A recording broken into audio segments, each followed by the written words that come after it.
A lot of this isn't going to make sense to you, and I'm sorry about that. I'm just going to start at the beginning, with the house.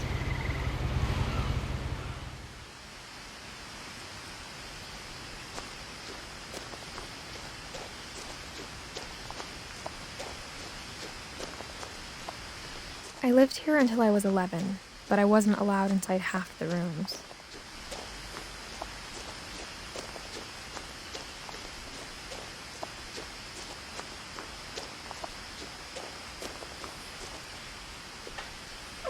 Inside the mailbox were bills from 7 years ago, marked urgent, open immediately.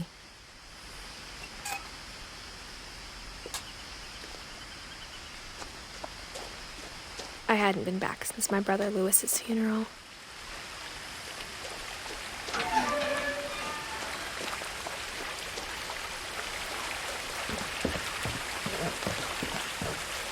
In her will, my mother left me a key, but didn't tell me what it unlocked.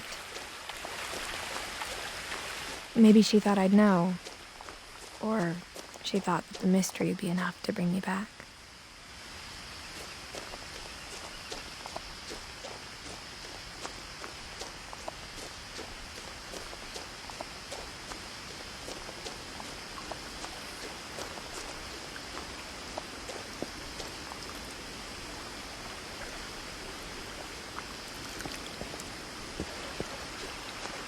The truth is, even after I inherited the house, I never thought I'd come back to it. But now I had questions about my family that only the house knew the answers to.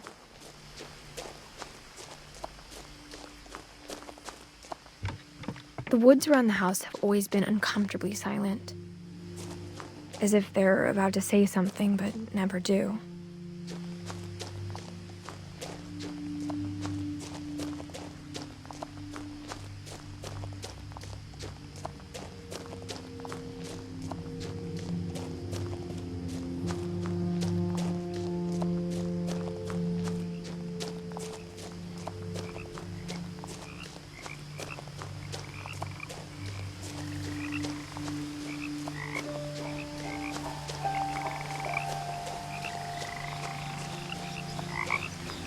The house was exactly like I remembered it, the way I'd been dreaming about it.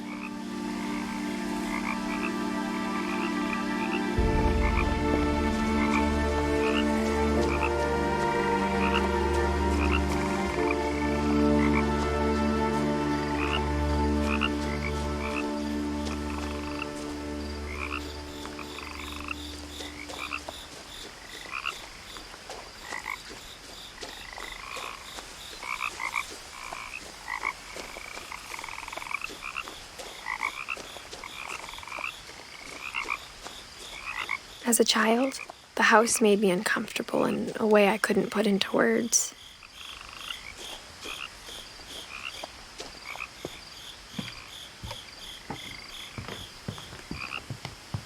Now, as a 17-year-old, I knew exactly what those words were. I was afraid of the house.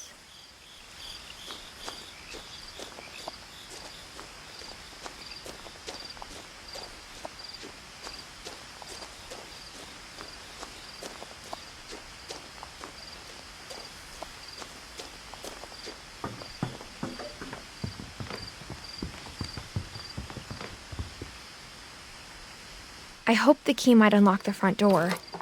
It didn't.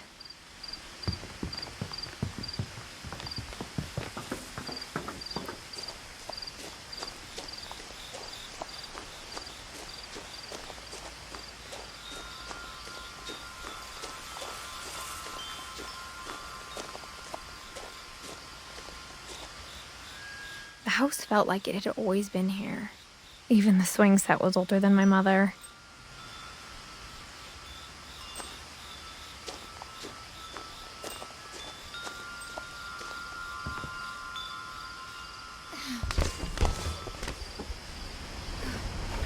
Crawling through the doggy door used to be a lot easier when I was 11.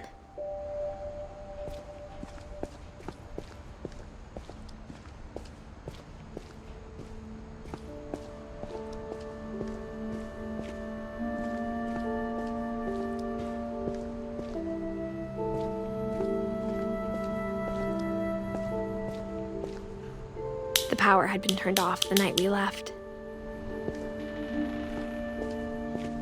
For the first time in years, I felt like I was home.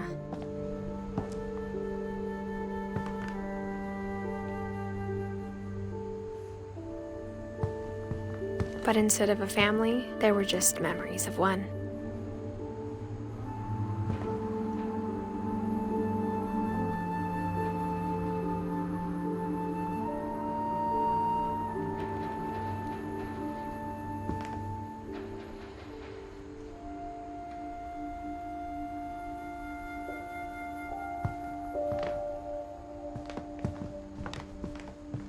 Like how only one restaurant would deliver to our house, so we had Chinese a lot.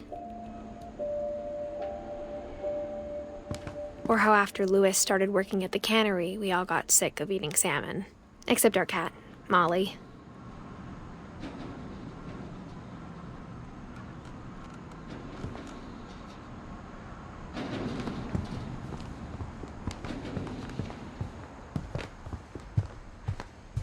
The table was still a wreck from the night we left.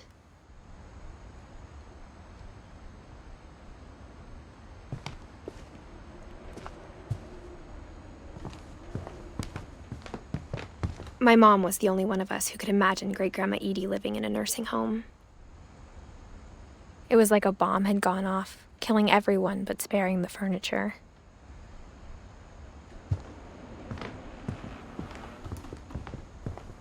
Nothing in the house looked abnormal. There was just too much of it, like a smile with too many teeth. Even the fireplace had a story.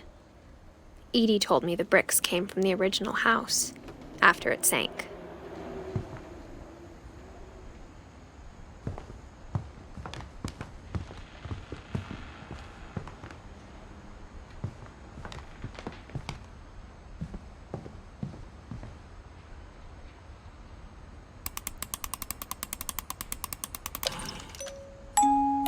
Great-Grandpa Sven built a music box for Barbara, along with the rest of the house.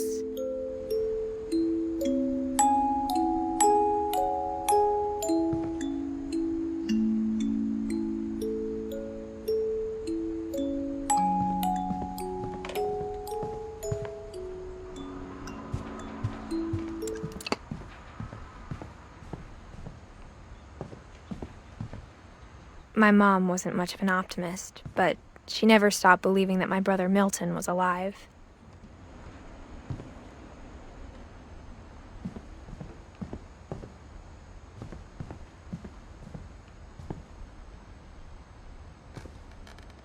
After Milton disappeared, Mom sealed up all the bedrooms. Then Edie retaliated and drilled peepholes.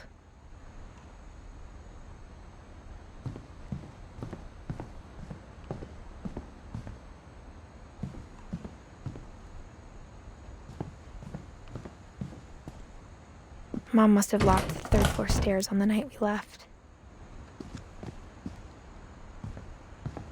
Edie's father, Odin, built the original house.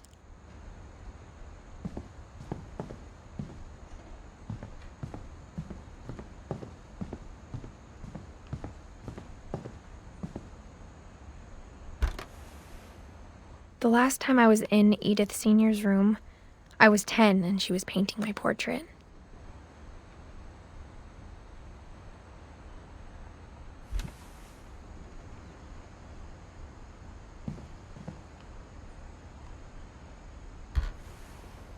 My Grandpa Sam spent 7 years sharing a room with his dead brother, Calvin.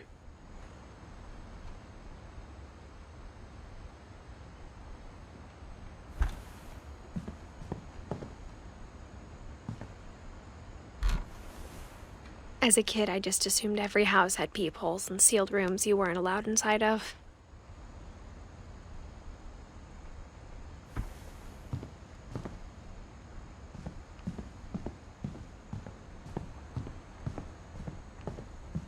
Whenever people ask me about my family, the first thing they always want to know about is Barbara.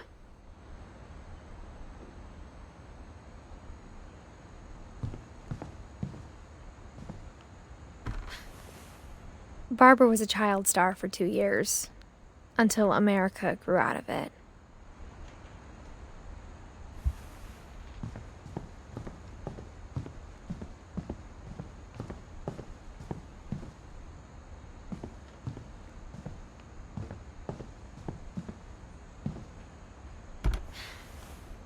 Molly always seemed like a girl I could imagine being friends with, if she hadn't died in 1947.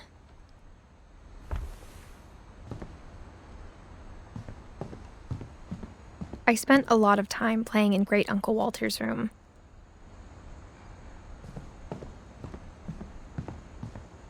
Lewis told me there were secret passages, but I never believed him.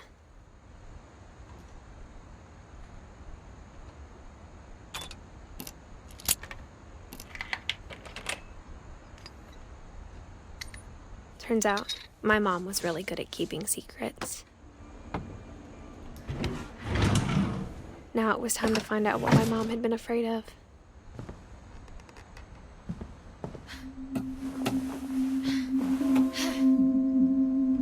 From the paintings on the wall, it was clear my brother Milton had been here before me.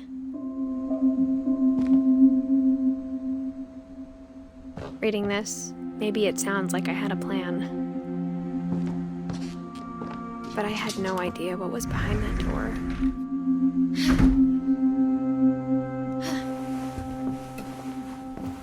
Just like I had no idea where all this was gonna lead.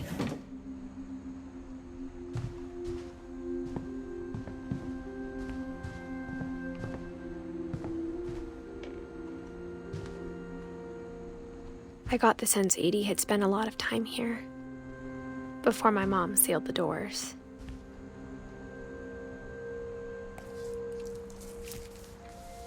December 13th, 1947.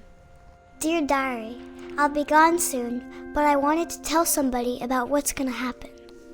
It started when Mom sent me to bed without dinner. I woke up and I was starving, so I looked around for something to eat. The gerbil food was dry, but I didn't mind it.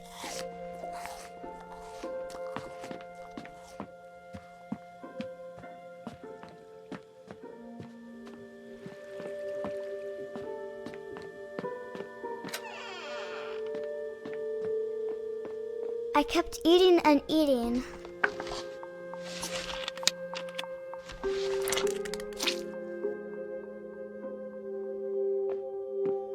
I ate a lot of things that night.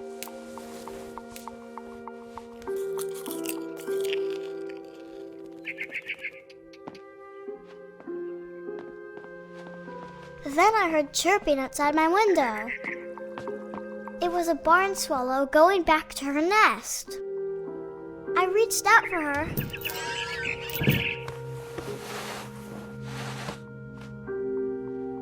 And suddenly, I was a cat.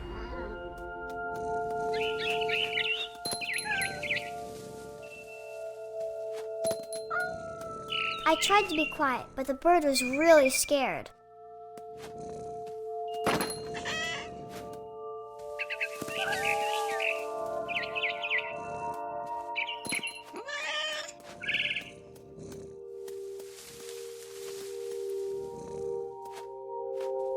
Mom and Dad didn't even look at me.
I jumped and I almost got her.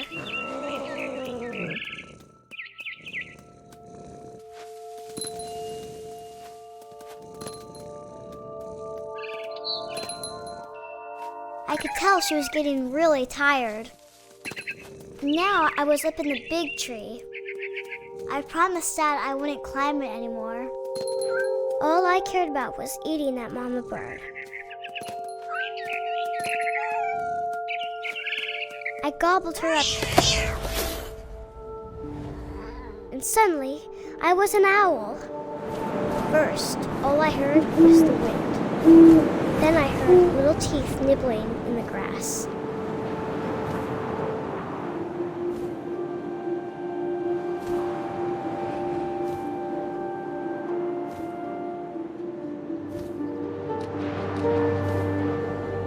Rabbits.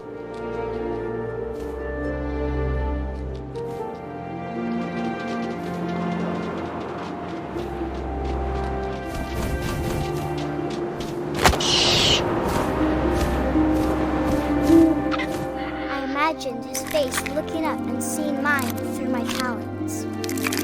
I swallowed him up, and I didn't chew one bit. Then I flew off to find something bigger.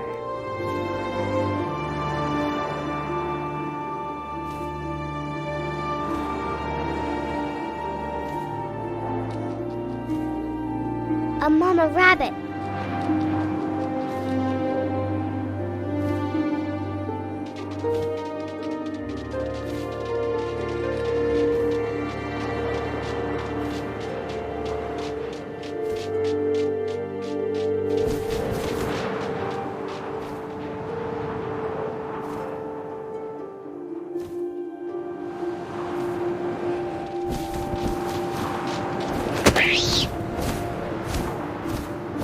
She was almost too big to carry. I started choking, but I couldn't stop eating. And suddenly, I was a shark.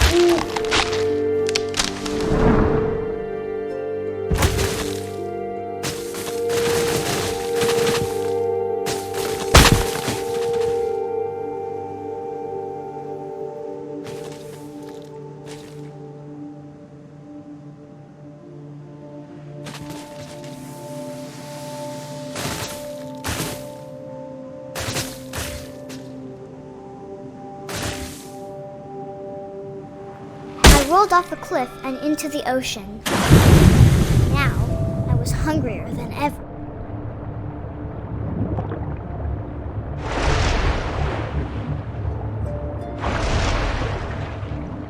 I wanted fat, juicy seals.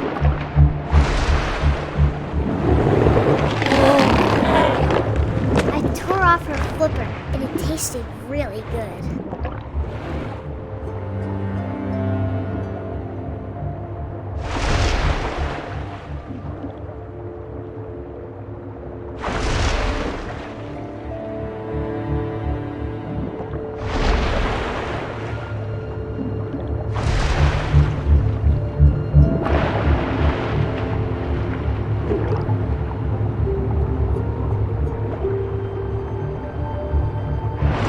Grabbed on tight. When I was so hungry, I jumped out of the water. When I opened my eyes, everything had changed.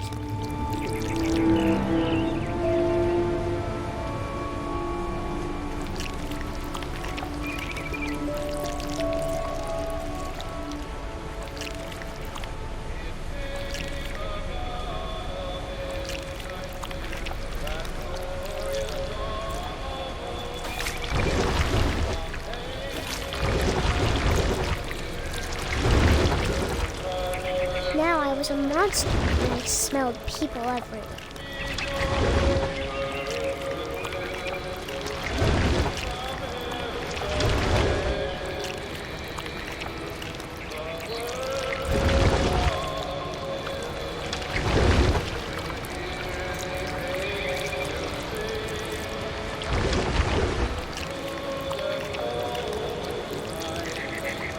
I was big, but I moved real quiet. Yeah!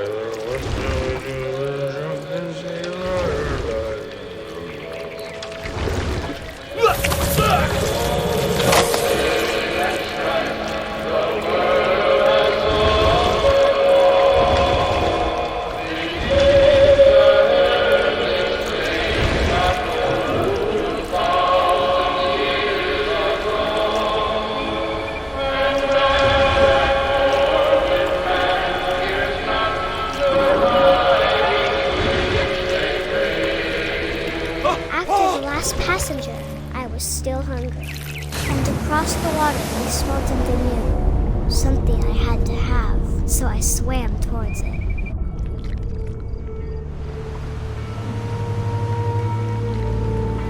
I slithered onto the sand, and the good smell went into an old pipe.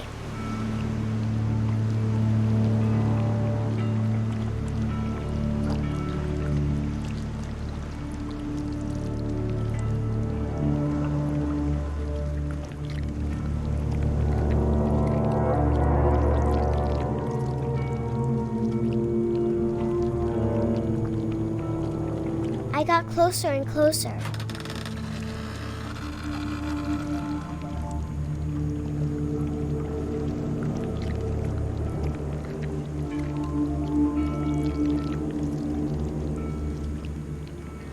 All of my stomach started growling.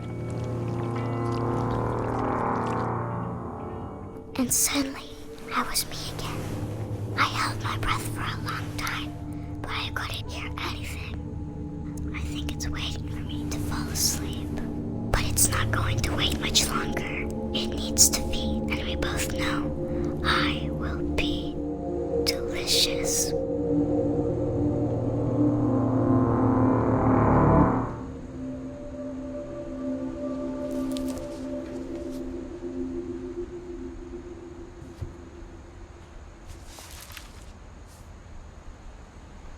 I'm not sure if I believed all of that, but I'm sure Edie would have.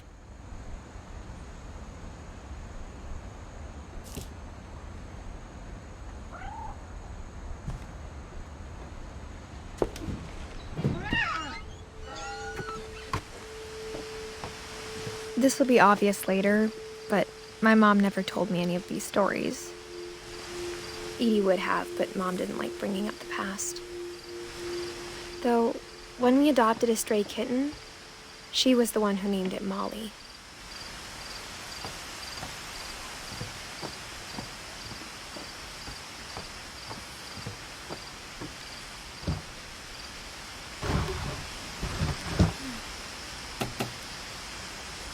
I spent a lot of time in Great-Grandma Edie's room.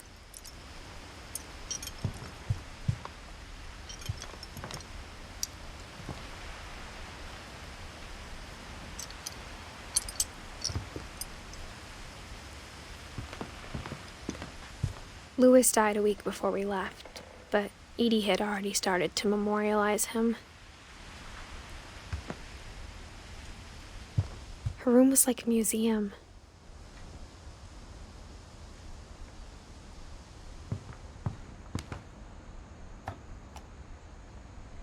For 500 years, the Finches have been famous throughout Norway for their fortune and misfortune.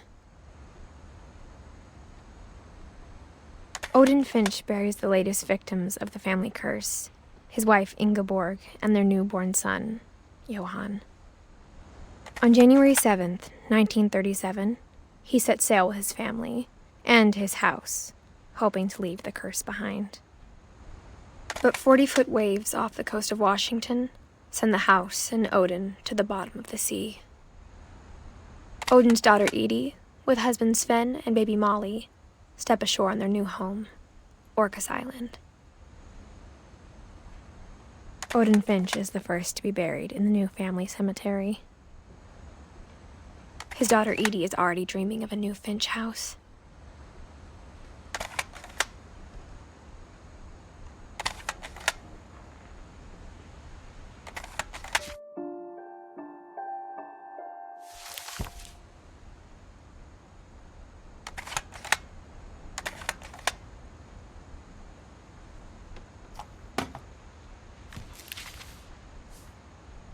Whatever's wrong with this family, it goes back a long ways.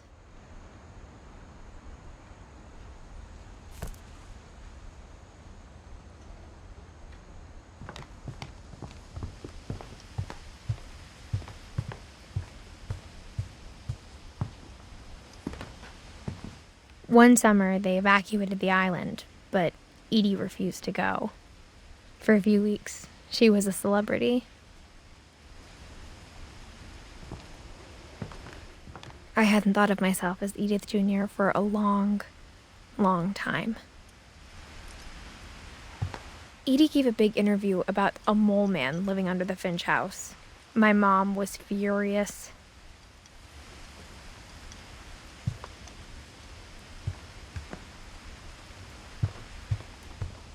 Even in her 90s, sometimes Edie seemed a lot younger than my mother. When Edie told people Sven was killed by a dragon, she could also have said he was building a dragon-shaped slide that collapsed. She could have, but she didn't.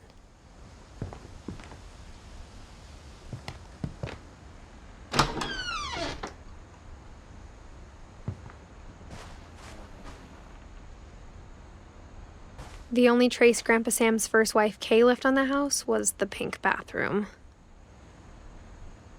It was a pretty big trace.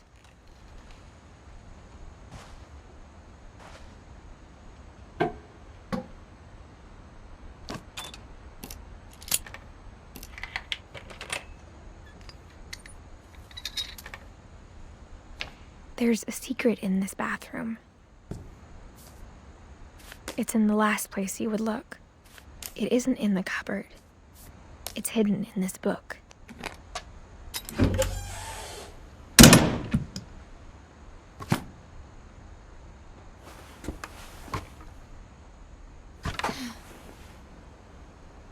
Sven gave Sam an old camera he'd refurbished. He never put it down.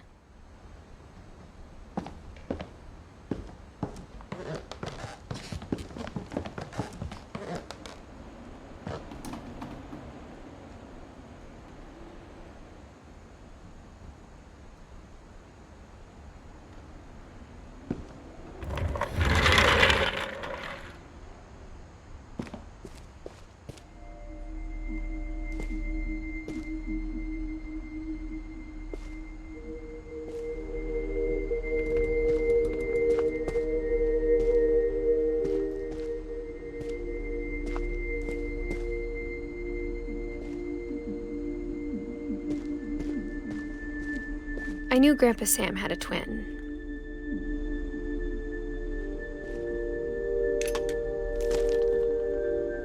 And that he never talked about him.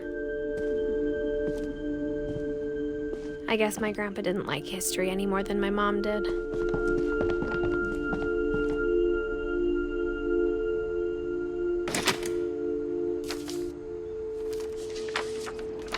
How I Want to Remember My Brother by Sam Finch.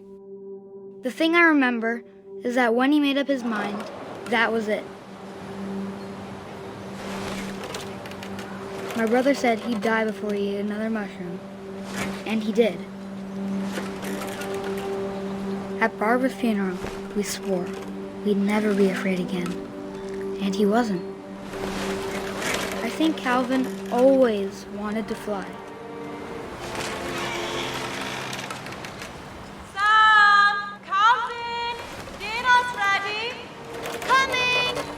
But that day, he finally made up his mind to do it. I told him going around was impossible. Maybe if I hadn't said that. Calvin, I'm not gonna tell you again. Maybe if the wind hadn't picked up. Then maybe he'd still be here. But I doubt it. I think he'd already made up his mind. That's what I want to remember about my brother.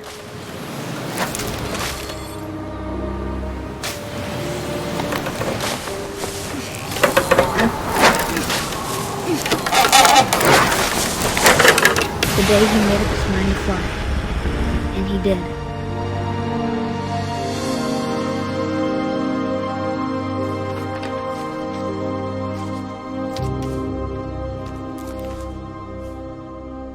Calvin's story felt strangely familiar. When I was younger, I remember trying to do the exact same thing.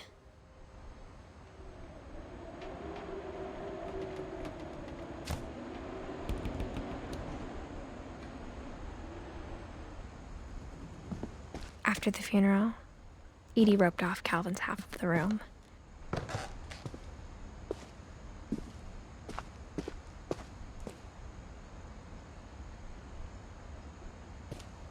Mom said Grandpa Sam enlisted at 18 and never set foot in the room again.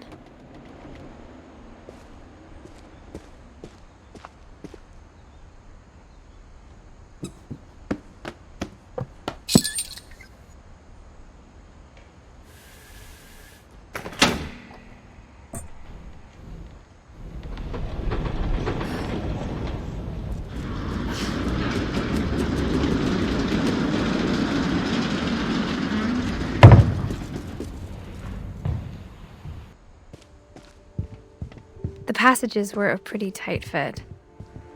They'd obviously been built for smaller hands and bellies.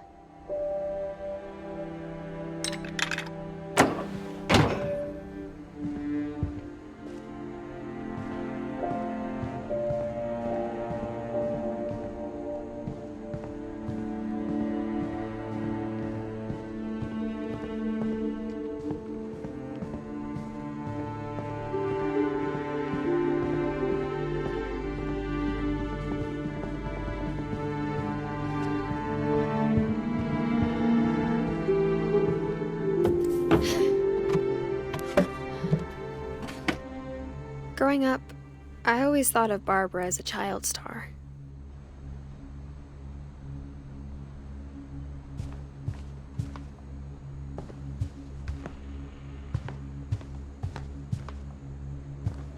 I never thought about how hard it must have been for her afterwards.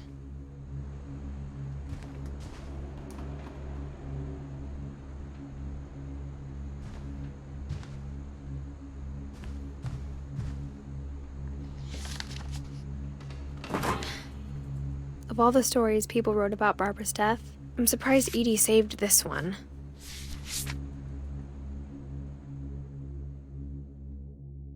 Old Jack here with another ghastly tale inspired by America's most unfortunate family. I'm calling it The Surprise Ending of Barbara Finch. As a child star, Barbara was famous for her scream. Now at 16, she was all washed up. A has-been. But in a lucky break, she'd been asked to perform her signature scream at a local convention for monster movie fans. It was just the boost her career needed. Unfortunately, her scream hadn't aged well. Getting better. I think you just need the right motivation. Her biggest fan and current boyfriend, Rick, was about to demonstrate when... Now that was a great scream. It was Barbara's father, Sven. He'd slipped into a table saw and had to be rushed to the emergency room. So Barbara got stuck babysitting her youngest brother, Walter. Her convention comeback was cancelled. Okay, I'm hearing frustration, but I'm not hearing terror.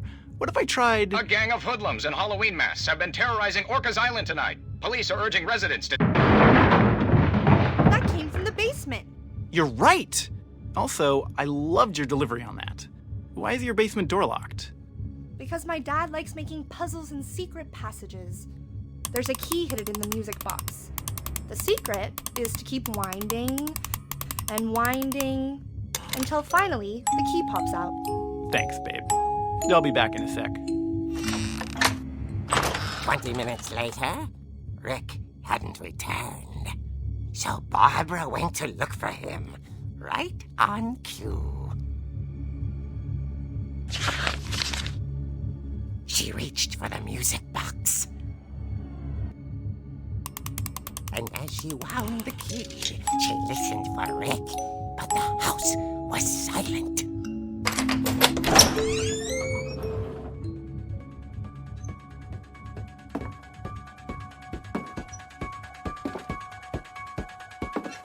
She found Rick's crutch and imagined the worst.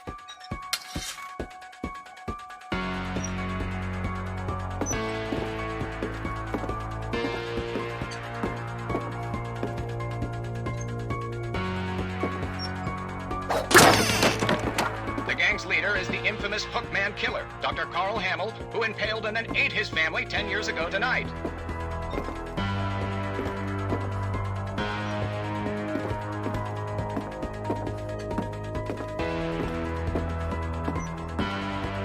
The old fridge rattled and grew still.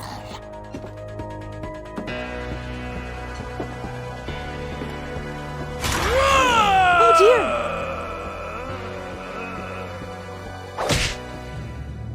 Oh! Rick? Barb, relax. I was just trying to scare you to help you find your scream. Well, I'm not scared, Rick. I'm furious. Then act furious.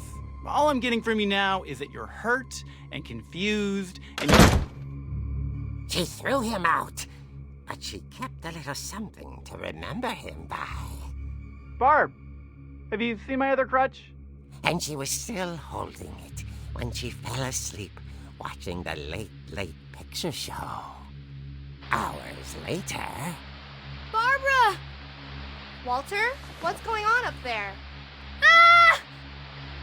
Okay, I'm coming up, but if this is a trick, you're dead, Walter.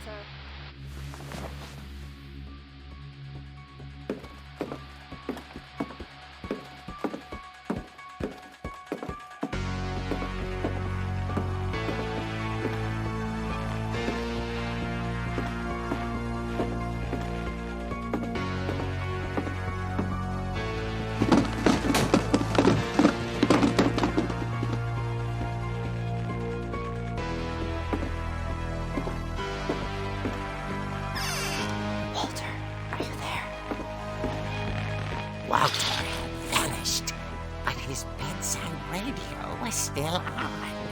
Orcas Island police describe the man as 6 feet tall, with a steel hook for a hand. Residents are urged to lock all doors and windows and notify the police of any suspicious activity. Barbara turned, saw the hookman, and was speechless.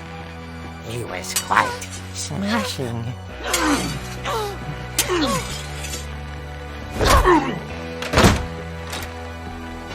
And he was.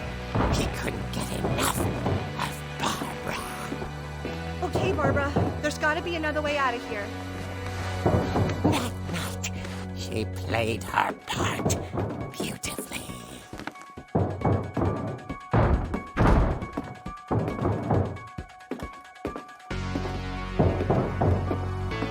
Molly's door hadn't been opened in years. The hinges groaned.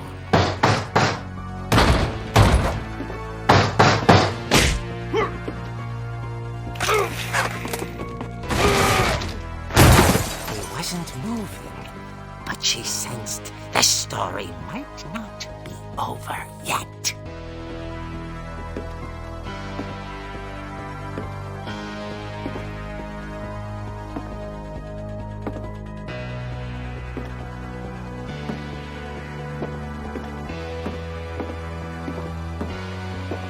The hookman had vanished. She listened for his breathing, but all she heard was...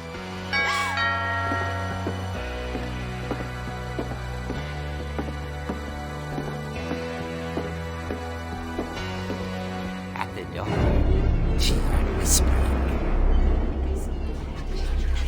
It was coming from inside the house.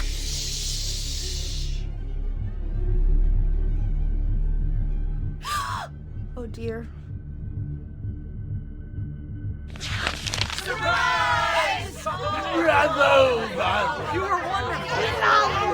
The monsters had come to surprise her. For Barbara, it was a dream come true. Then she saw what kind of monsters they were, and she realized what was about to happen. She was going to be famous. And with her final breath, Barbara Finch gave the performance of her life.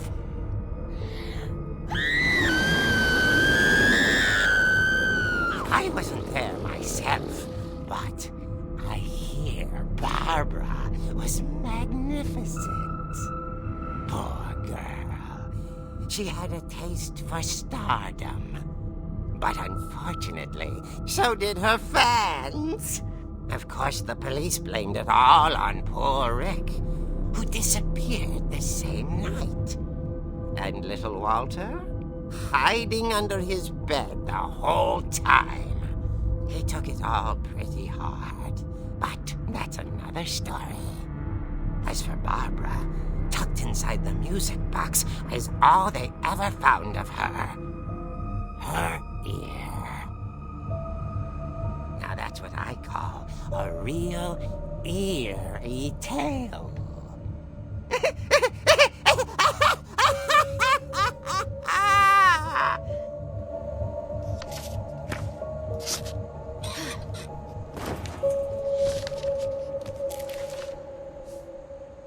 Edie told me all Barbara wanted was to be remembered, as absurd as that comic was. Maybe what Edie saw was a happy ending.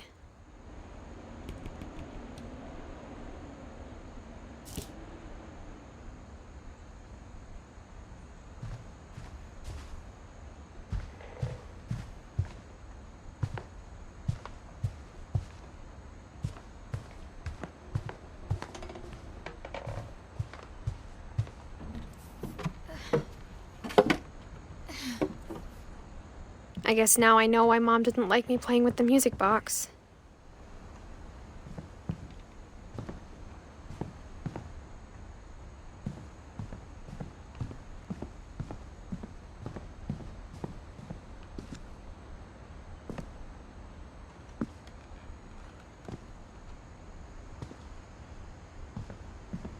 A lot of things got left behind in the whirlwind of that last night.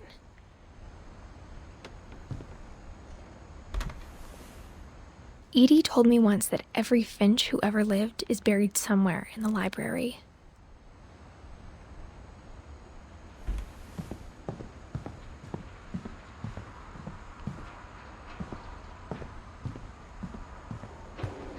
It's funny. All those times I played with the music box and never found the basement key.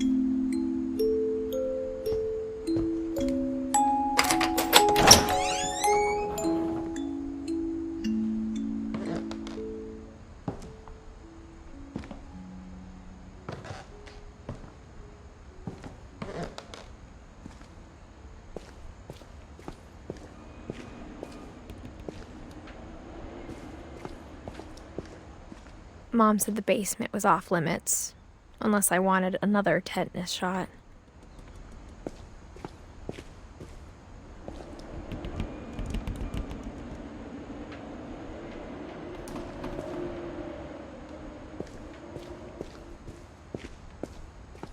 I saw Edie sneak down to the basement once, carrying packages.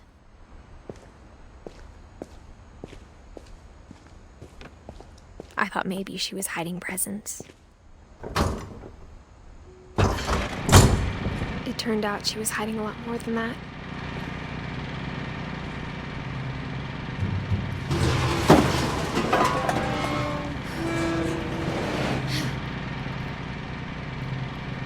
I remember asking Mom once about where Walter had gone. She said after Barbara died, he got as far away as he could. If there's a pattern in all these stories, I think it's that none of us has gotten very far.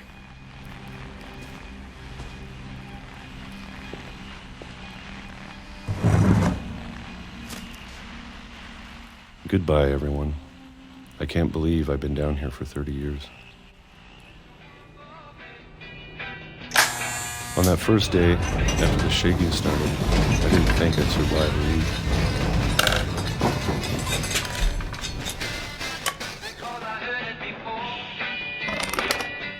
But after a few days, I settled into a routine. That's what kept me sane. Having a schedule, living for today. I always expected to be dead tomorrow. But if you wait long enough, you get used to anything.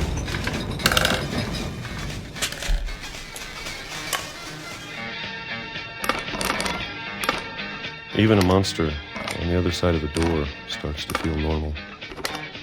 Almost friendly.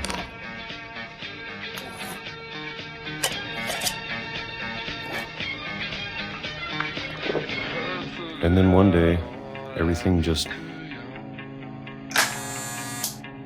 stopped. Whatever that thing was, it was gone. Maybe it got tired of waiting. Or maybe I just got tired of being afraid.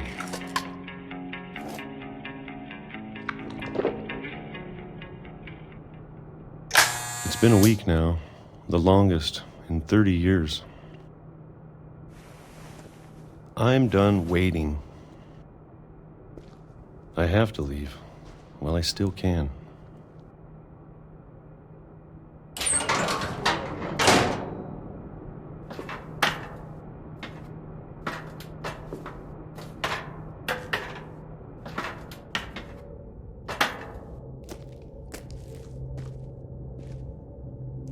I know it's out there somewhere. Whatever killed Barbara and Molly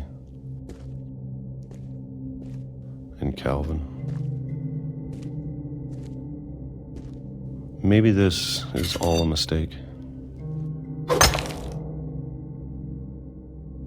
But I need to stop living the same day, even if it kills me.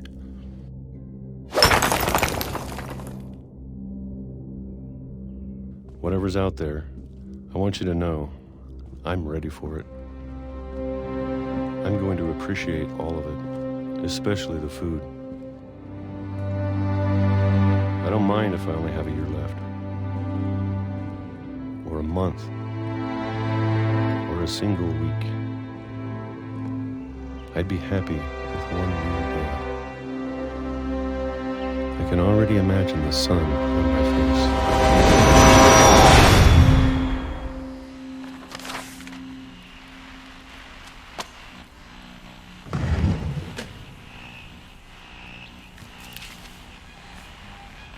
Walter died when I was 6. I can't believe my mom never told me he was down here.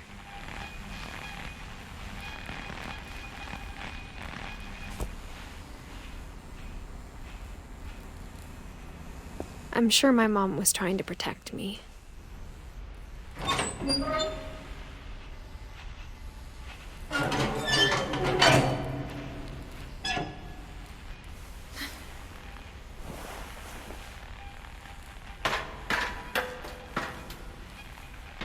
Maybe she was afraid I'd end up like Walter.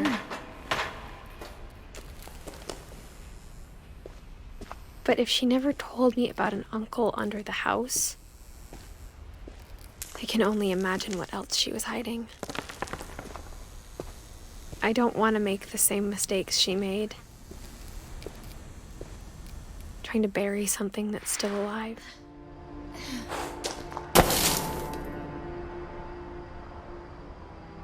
Now that there's only one of us left, or maybe 2,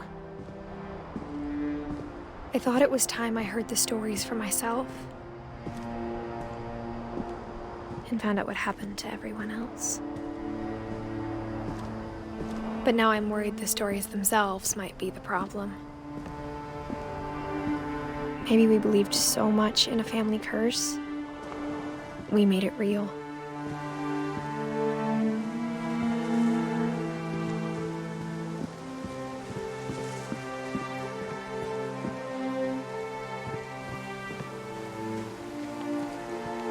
I don't know if I should even be writing this.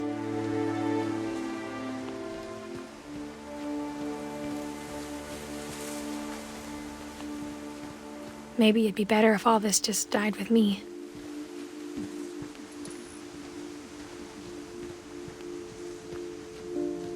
But I thought you should know about your family.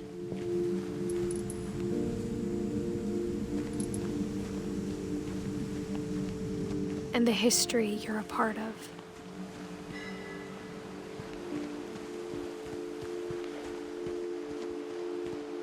Though to be honest, I feel as lost as you probably do right now.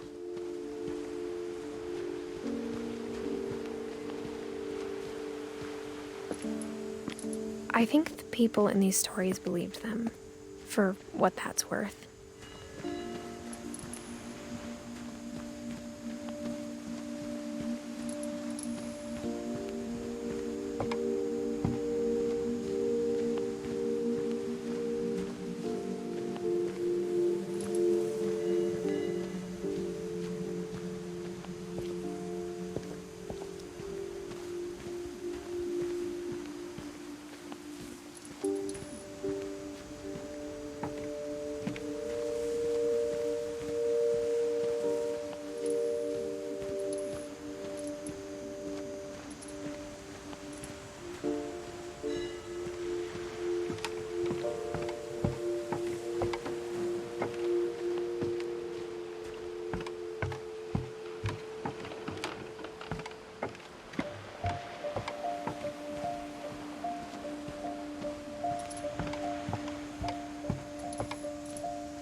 And when you look at the house, that history of imagination and stubbornness and madness, any of it seems possible.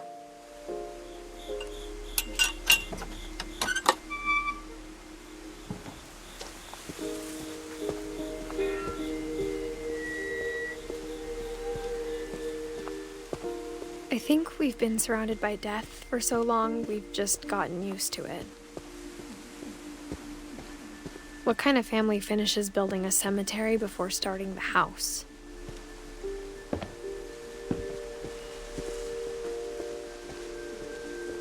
It's embarrassing for me to admit this, but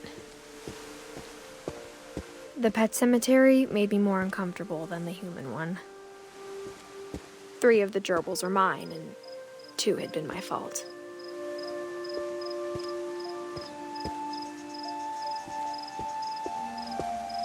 Sven built the house, but it was Edie who designed the cemetery.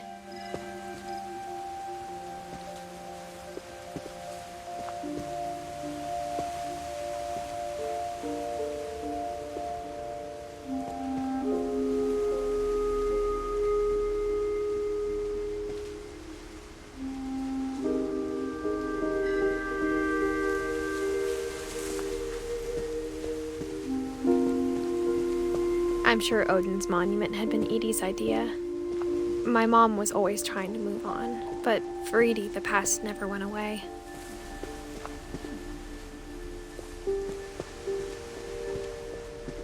She could see it poking out of the water at low tide.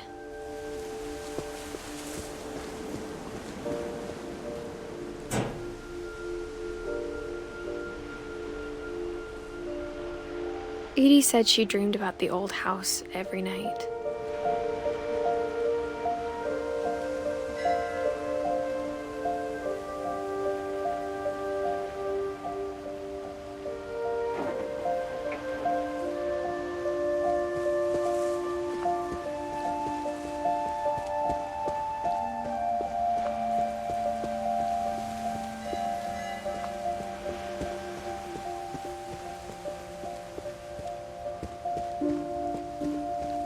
Edie's side was always easier for me to understand.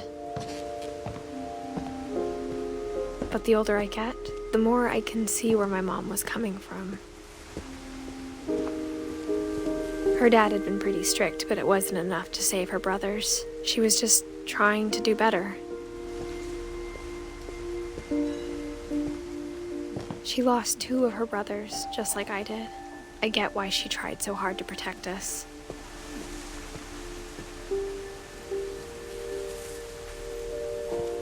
We never found Milton's body, So my mom insisted we were putting up a monument, not a tombstone.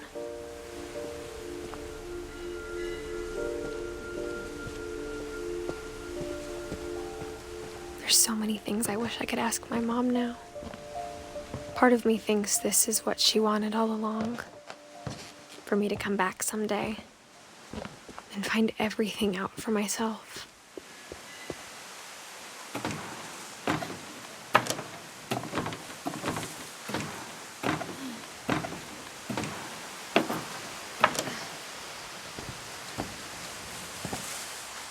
But looking back on it now, if she told me there was going to be so much climbing, I never would have come when I was 22 weeks pregnant.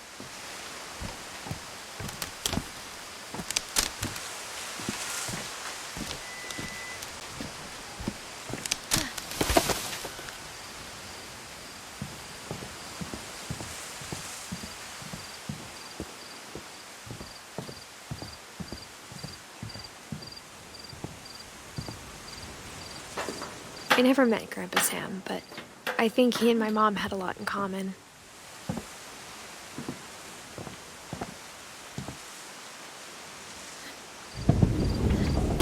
They were both pretty intense. Sam spent his life shooting photos, but Mom said he got nervous being in front of the camera. I guess we're all afraid of something.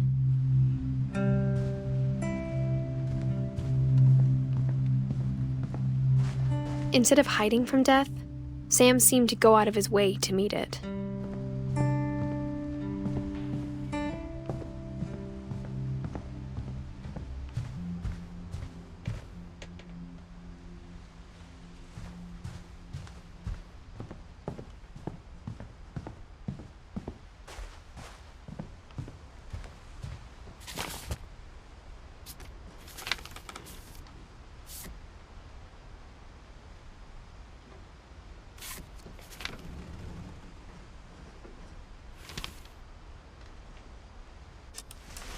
Dawn, I promise, you'll never forget this weekend. Yes, sir. These memories are gonna last a lifetime. Am I gonna have to shoot anything? It's a hunting trip, Dawn. Shooting is strongly encouraged.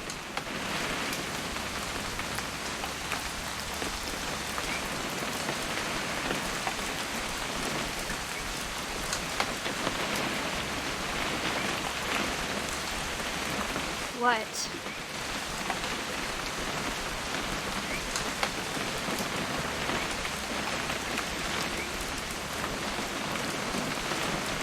It's too early, Dad.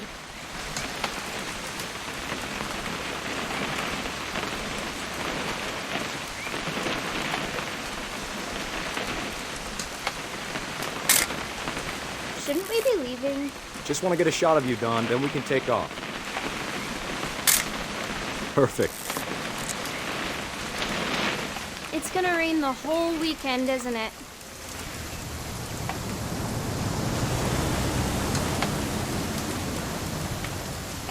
I will never forget this weekend, Dad. That's the spirit. Okay, got it. I'm gonna take some pictures, okay? Just be careful. That camera's older than you are.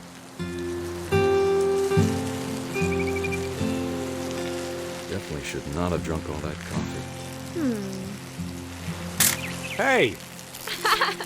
That's a keeper. I'm just saying, I'm not always gonna be here, Dawn.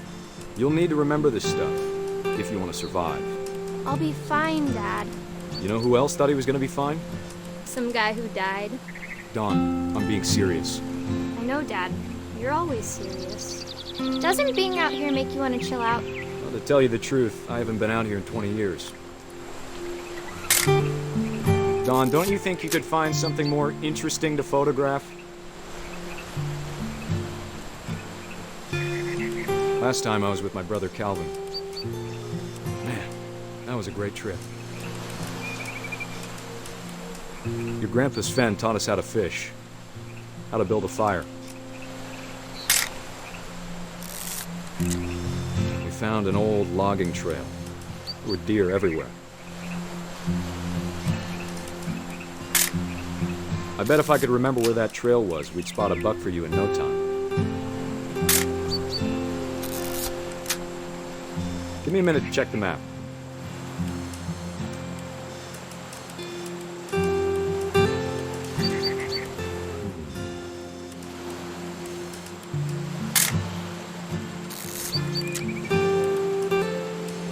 Let's see. Dad! Good eyes, Dawn.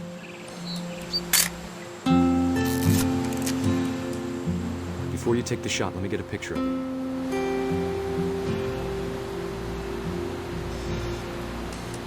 Dad, I... Just breathe. Turn off your imagination.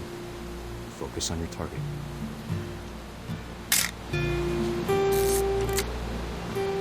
Let me get behind you. Do I have to do this? Dawn, you don't have to do anything. But if you want to survive, you'll need to be strong. Great shot, Dawn!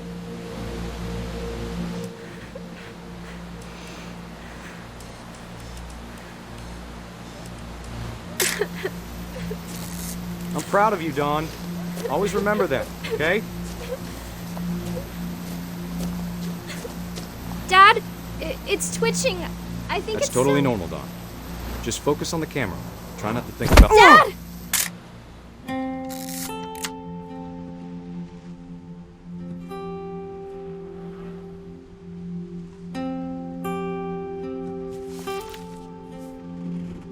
Of all these stories, that's the one I wish most that my mom had told me.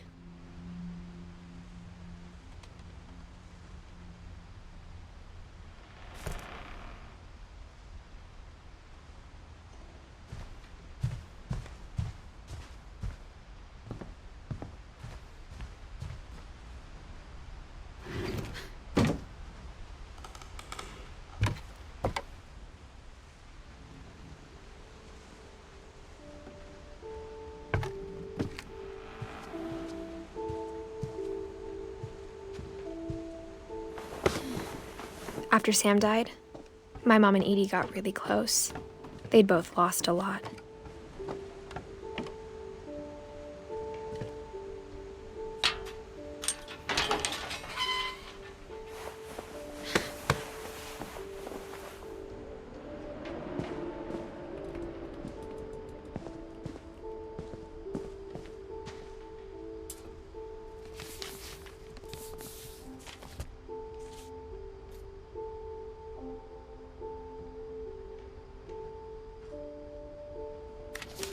Dear Kay, do you remember the way Gregory used to laugh when he thought he was alone?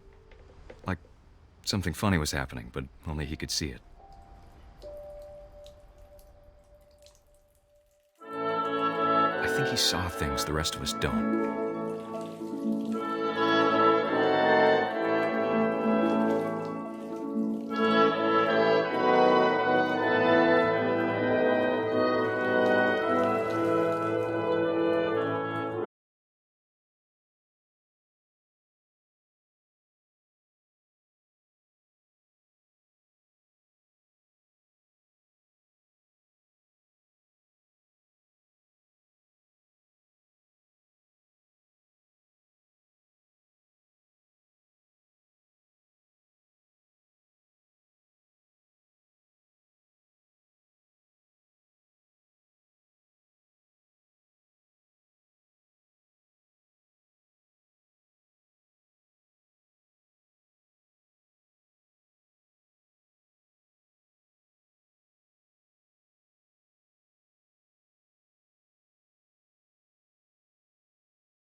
At the time, it was as far away as she could get.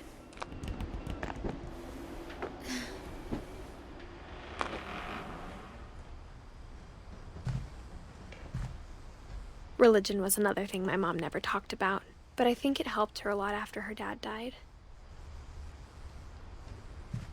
I can't imagine what it was like for her to lose 2 sons after she'd already lost 2 brothers.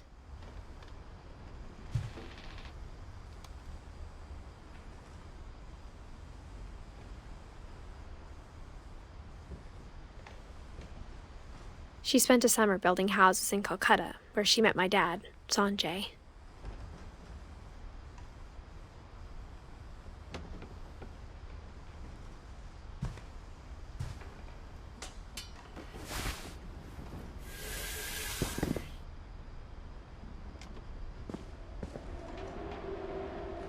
I can't imagine my mom ever writing poetry, and yet...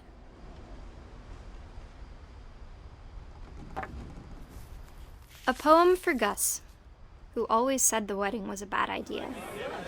Our father never hit us kids, at least not very hard, before the day my brother said with teenage disregard that he'd be dead before he'd see a wedding in our yard.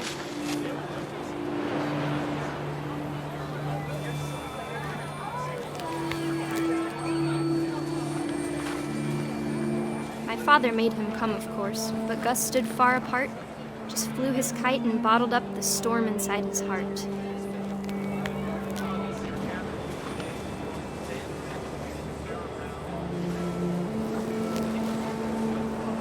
I tried to talk him out of it, but though he'd never met her, "We don't need a stepmom," were the words that I now pronounce you husband and wife. You may kiss the bride.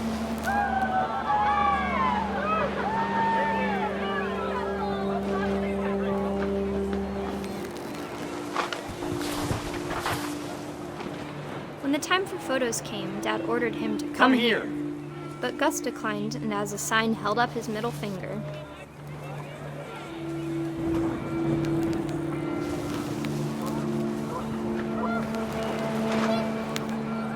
The wind picked up, and panicked geese appeared and quickly went. But all the humans did that day was go inside the tent.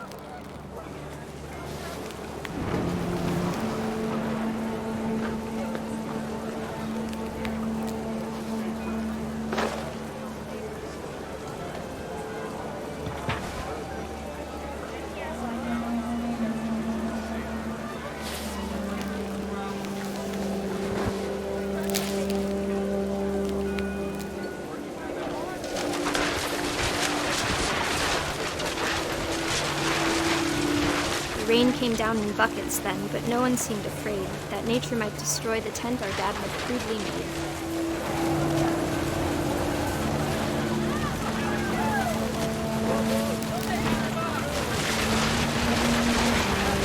The thunder sounded much too close and full of angry power. But all my father said to this was, "Make the music louder."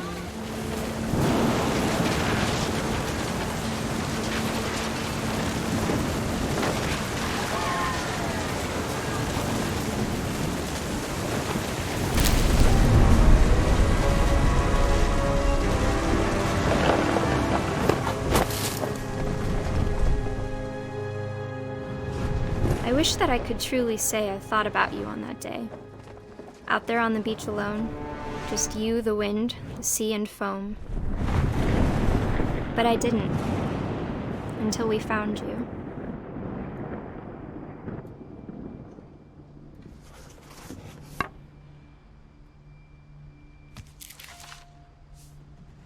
She never talked about him, but Mom told me once if I was a boy, they were going to name me Gus.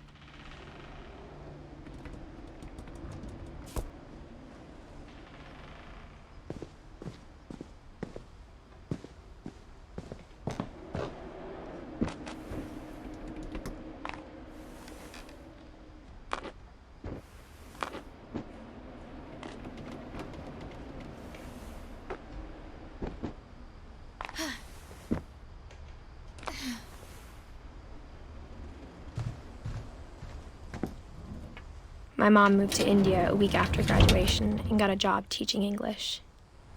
Louis was born a year later.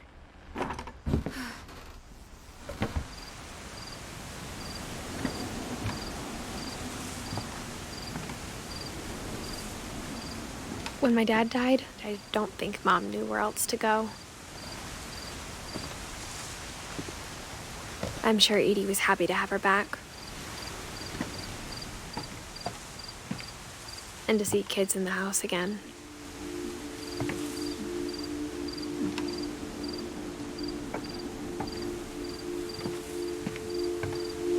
The house had to get a little bigger, but Edie was used to that.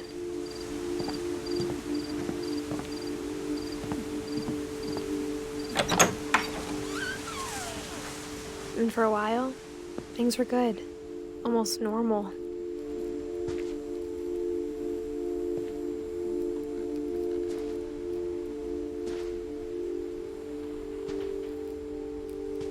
But it didn't last.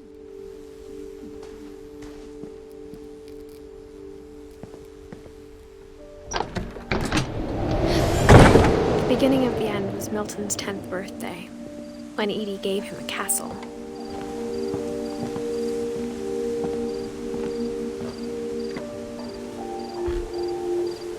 After Milton disappeared, the only thing he left behind was a room full of paintings.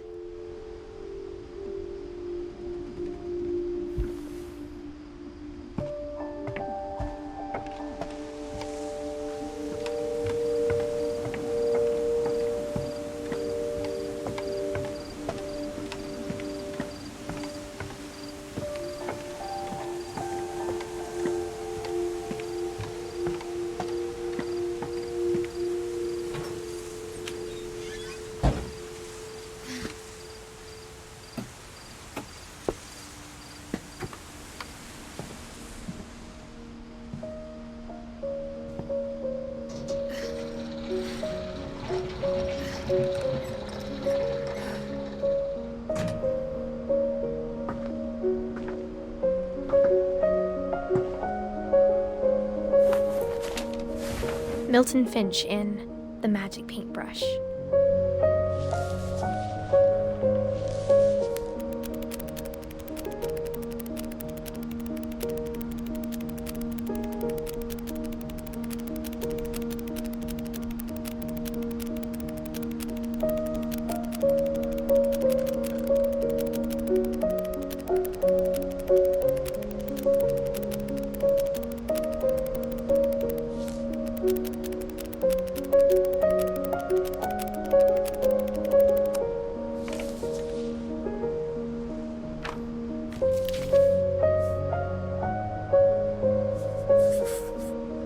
I was 4 when Milton disappeared.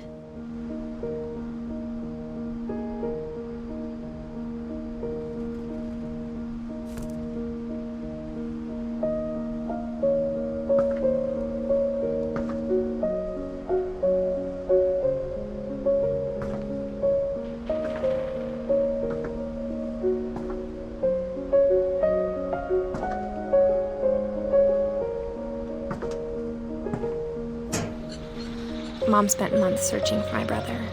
Then she sealed the doors.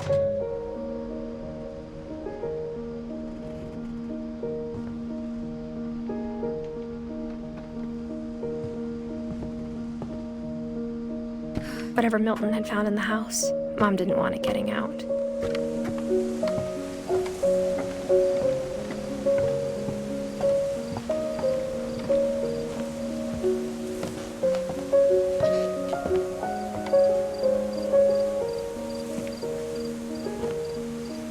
Mom definitely blamed Edie, but I think Louis blamed himself.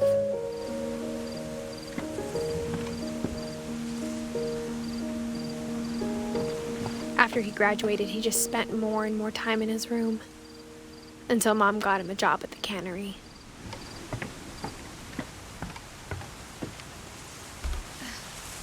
Everyone always told me to stay out of Louis's room, except Louis.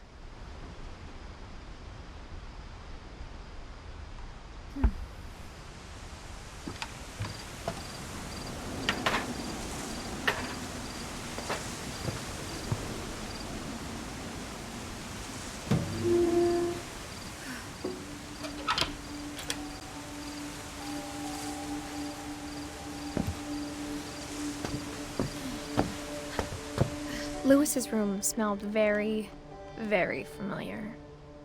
That part of him lived on.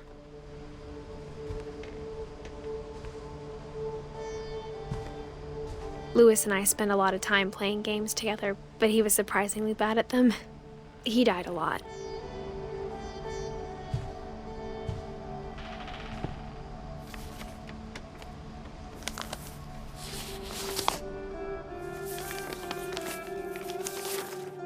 Dear Mrs. Finch, as Lewis's psychiatrist, I can understand your desire for an explanation. As I see it, the trouble began in January, shortly after we convinced your son to seek treatment for substance abuse. Newly sober, I believe Lewis first noticed the monotony of his daily life.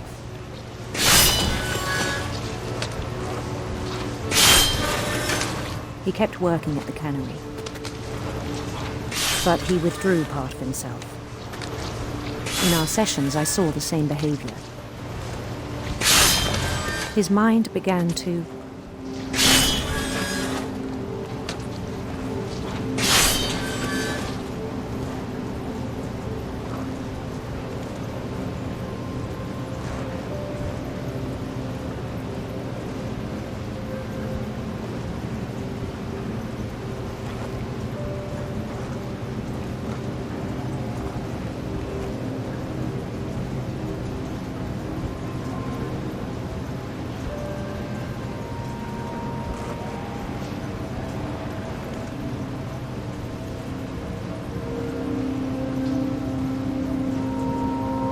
wander.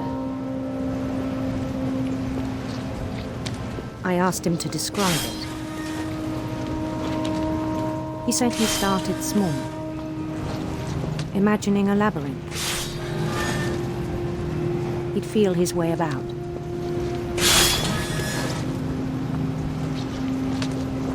Then something moved. Bats.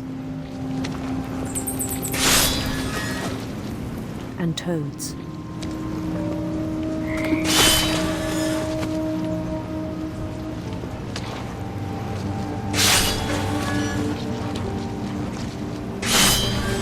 Things that have not names. He knew it was all in his head.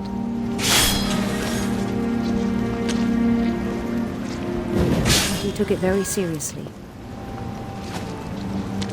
I had hoped he'd find himself.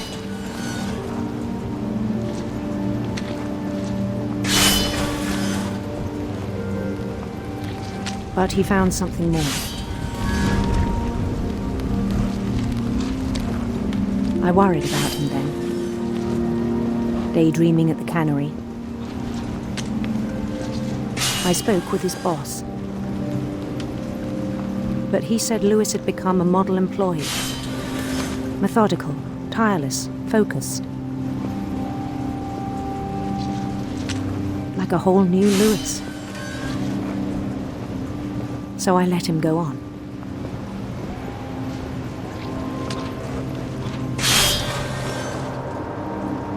I even encouraged him. It seemed very promising at first. He told me he'd made a new friend.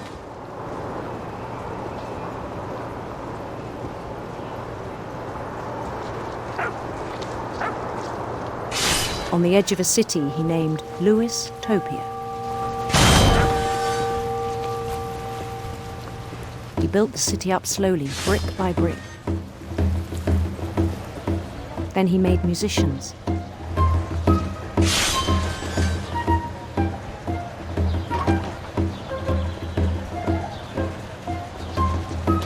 And songs for them to play. He talked about starting a band. And he was always humming something. Every day his imagination grew stronger.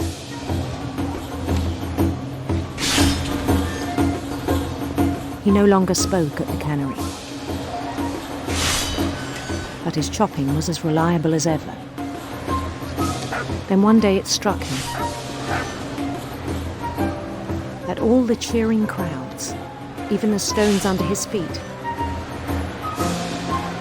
were were all in his imagination, so he could do whatever he wished.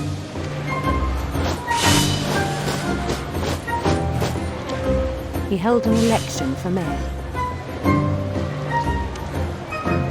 and he won. They begged him to stay, but his mind was already wandering. It became a game for him.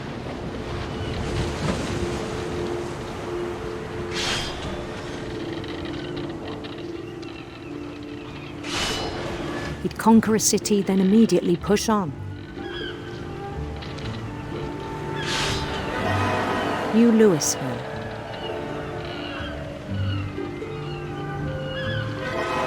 St. Louis. He started drifting away from our reality.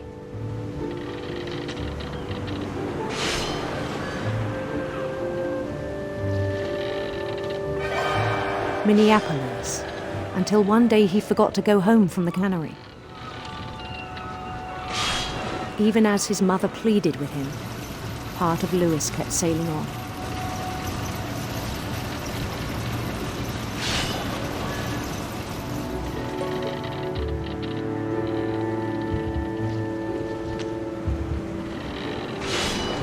In Louisburg, he heard rumors of a beautiful prince.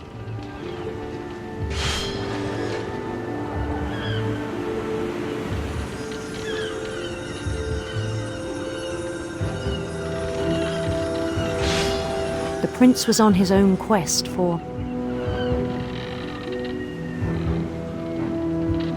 radiant rainbows.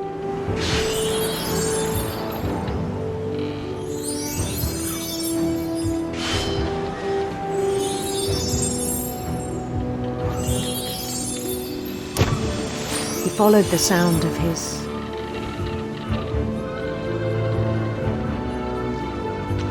electric sitar.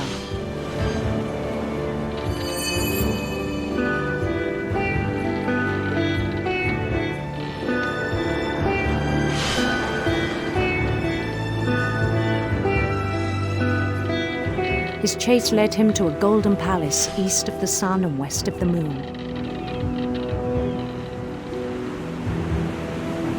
Even then, his logic remained sound. He knew the world was all in his imagination.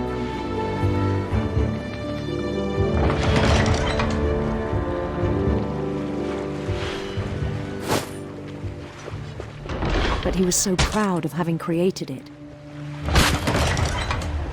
In his own eyes, he'd become something greater than a king.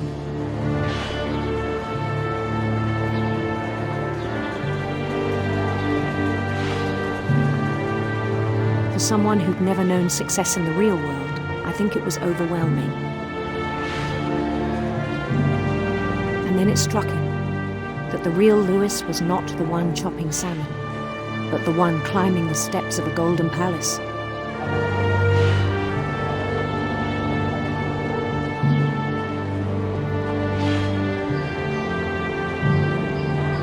My imagination is as real as my body, he told me. It was hard to argue with him.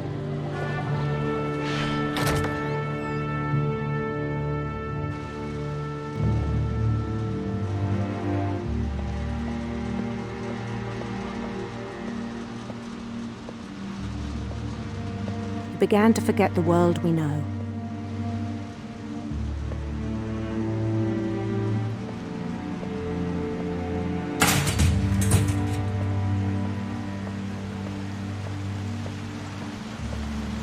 I think it pained him to remember Louis, the cannery worker.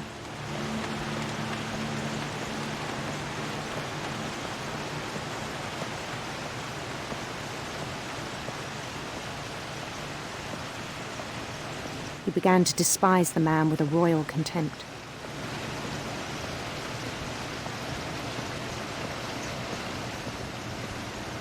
I still thought I could save him. Even after he said he was being crowned king over all the lands of wonder.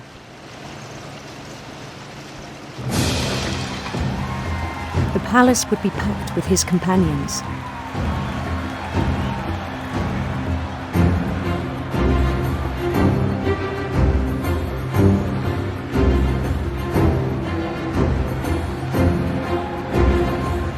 Including the wise Calico who'd insisted on advising him.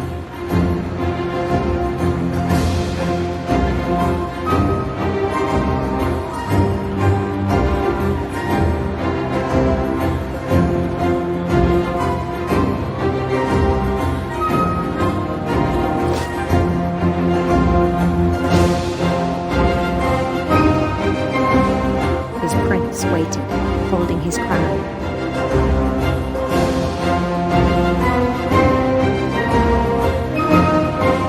There was only one thing left to do.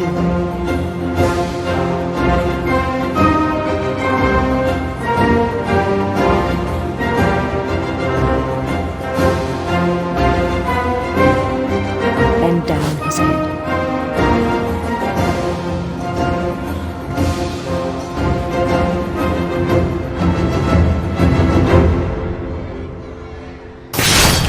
And the rest I think you know. Mrs. Finch, your son was a kind man who will be missed by all of us who knew him.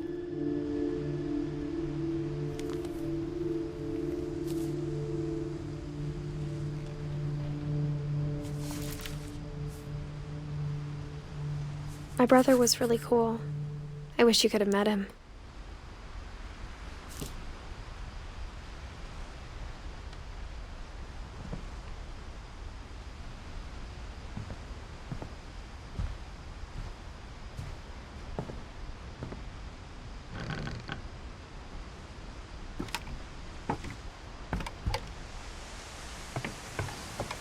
On the way back from Lewis's funeral, my mom told me to start packing.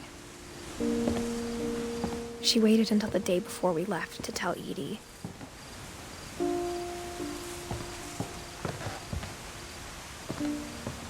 I'm not sure if she wanted to make it easier or harder.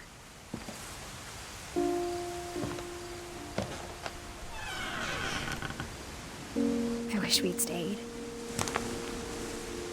But I understand why we left.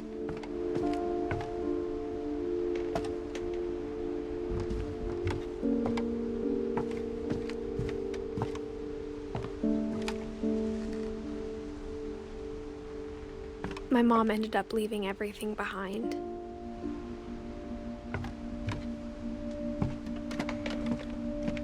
What happened that night had been coming for a long time. Maybe it should have come sooner.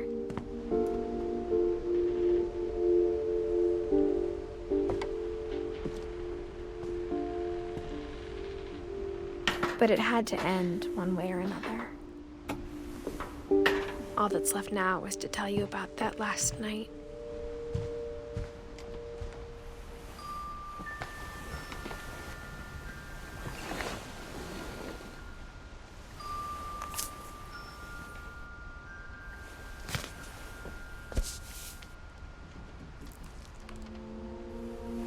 That whole last day, Edie just watched us pack and didn't say a word. Until supper, when she raised her glass and said, "To our final night together, and all our final nights apart." Grandma, you know what I said about alcohol. Some of your medications are very Edith, specific. I left a present for you in the hallway. Why don't you go open it? The grown-ups have to argue now. I'm sorry, you're right. We're all leaving tomorrow. Let's just enjoy our last... I'm not leaving. Edith, you're excused.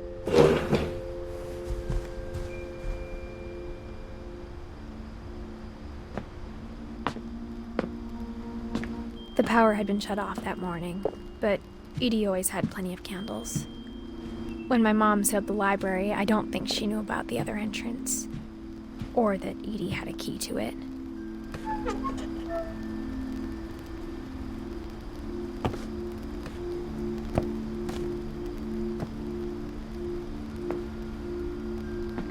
That thing you're afraid of isn't going to end when you leave the house. Edith has a right to know these stories. My children are dead because of your stories. I think it's best